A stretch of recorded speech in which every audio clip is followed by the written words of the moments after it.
पीहू चिड़िया रात को अपने पति छोटू चिढ़ा को प्याज और रोटी खाने को देते हुए कहती है, ये लीजिए, खाना खा लीजिए। वैसे आजकल मैं देख रही हूँ कि आप खाने पर ध्यान ही नहीं दे रहे हो। अब मैं क्या कर सकता हूँ, सुबह से रात तक इतनी मेहनत करता हूँ कि भूख से ज्यादा थकान हो जाती है तो सो जाता हूँ।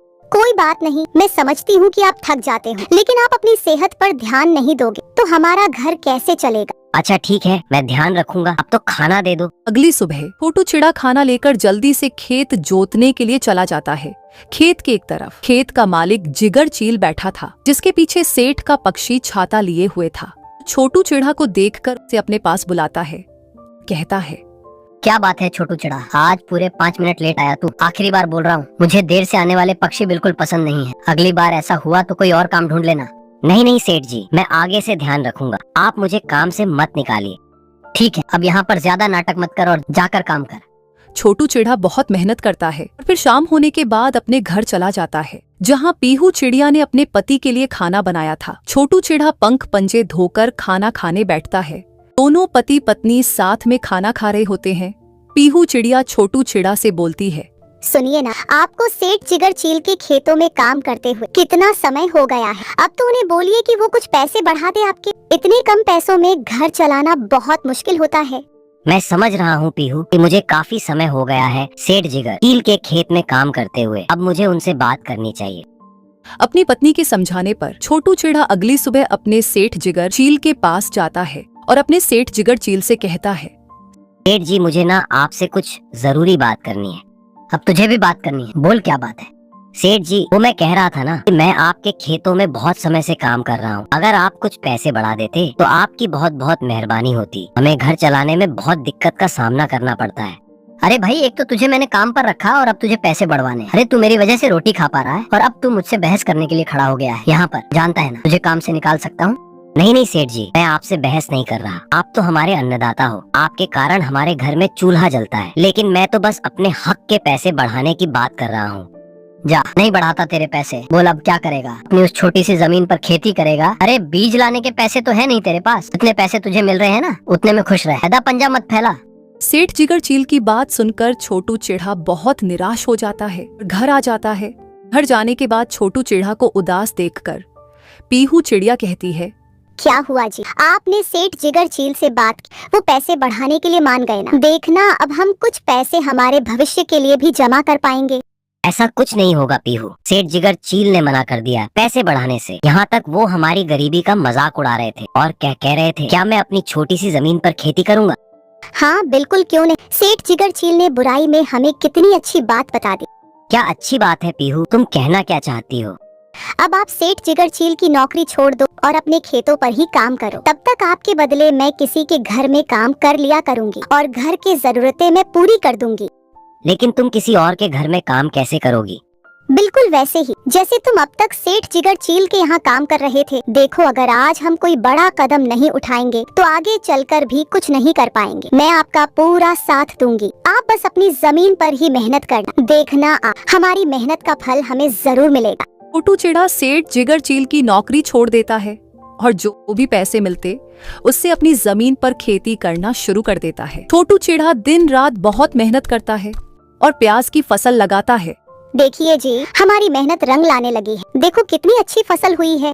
हाँ पीहू, बस कुछ समय का इंतजार और करना है, उसके बाद हम प्याज बेचकर पैसे जमा कर लेंगे। ऐसे ही कुछ दिन बीत जाते हैं और छोटू चिड़ा सारी प्याज खेत के एक कोने में बनी झोपड़ी में रख देता है। ये बात जब सेठ जिगर चील को पता चलती है तो वो गुस्से के मारे तिल मिलाने लगता है और रात के अंधेरे में सबके सो जाने के बाद छोटू चिड़ा के खेत में मशाल लेकर जाता है और उस झोपड़ी में आग लगा देता है। अरे इस छोटू चिड़ा को मैंने काम से क्या निकाला, इसने तो अपनी बंजर जमीन पर खेती कर डाली। देखते हैं आगे क्या करेगा। सेठ जिगर चील आग लगाकर वहां से चला जाता है। सारी प्याज जल जाती है। तभी छोटू चिड़ा और पीहू चिड़िया को भी खेत जलने की खबर मिलती है और वो दोनों तेजी से उड़ते हुए खेत में जाते हैं। लेकिन अब काफी देर हो गई थी। छोटू चिड़ा और पीहू चिड़िया दोनों बहुत रोने लगते हैं। ये क्या हो गया? सब पक्षी कहते हैं मेहनत का फल मीठा होता है, लेकिन देखो ना, हमारी मेहनत का फल राख हो चुका है। पीहू, अब हम क्या करेंगे? दोनों पति पत्नी काफी रो रहे थे, लेकिन अब काफी देर हो गई थी। छोटू चिड़ा और पीहू चिड़िया दोनों बहुत रोने लगते हैं। पीहू चिड़िया छोटू चिढ़ा को घर लाती है। छोटू चिढ़ा थोड़ा ठीक महसूस करने लगता है तो पीहू चिड़िया उससे कहती है, देखिए अब हमारी सारी मेहनत पर तो आग लग ही गई है, लेकिन रोने से कुछ भी नहीं होगा। अब भी हमारे पास समय है। आप सेठ जिगर चील से कुछ पैसे मांगिए। अगर उन्होंने हमें पैसे उधार दे दी तो हम फिर से खूब मेहनत करेंगे। हम इतनी जल्दी हार तो नहीं मान सकते ना। पीहू चिड़िया की बात मानकर छोटू चिढ़ा फिर से सेठ जिगर चील के पास जाता है और बोलता है, सेठ जी मुझे आपकी मदद चाहिए। क्यों आ गई तेरी अक्ल ठिकाने? अब तुझे वापस से काम चाहिए? नहीं नहीं सेठ जी, काम नहीं चाहिए, बस कुछ पैसों की मदद चाहिए आपसे। वो मेरी फसल आग में जल गई। अबे निकल यहाँ से तो बड़े रोब से काम छोड़ कर गया था और अब वापस यहीं आया है पैसे मांगने। निकल, तुझे एक फुटी कौड़ी ना दूं मैं।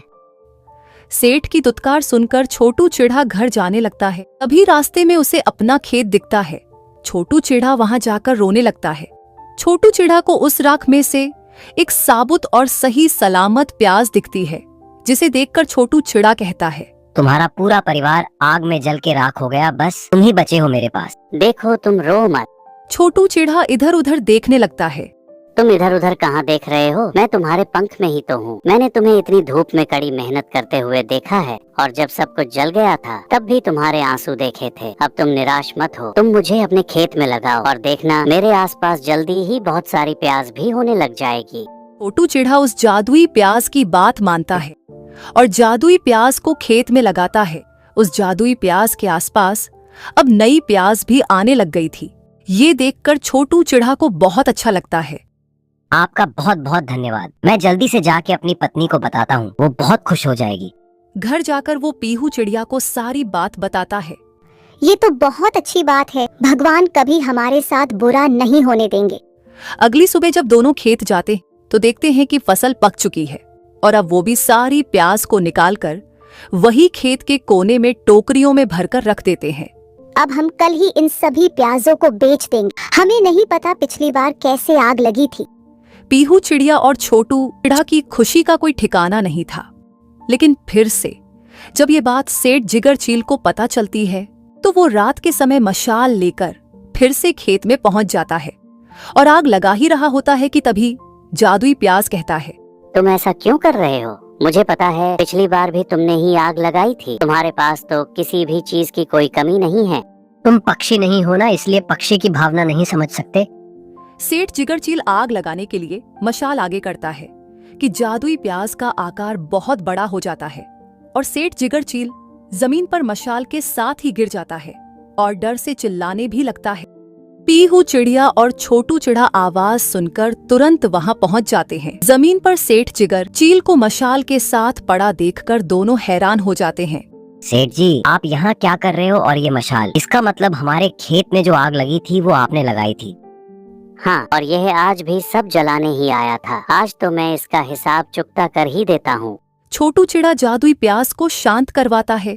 सेठ जिगर चील का सच सामने आ जाता है और छोटू चिढ़ा उन्हें पुलिस के हवाले कर देता है।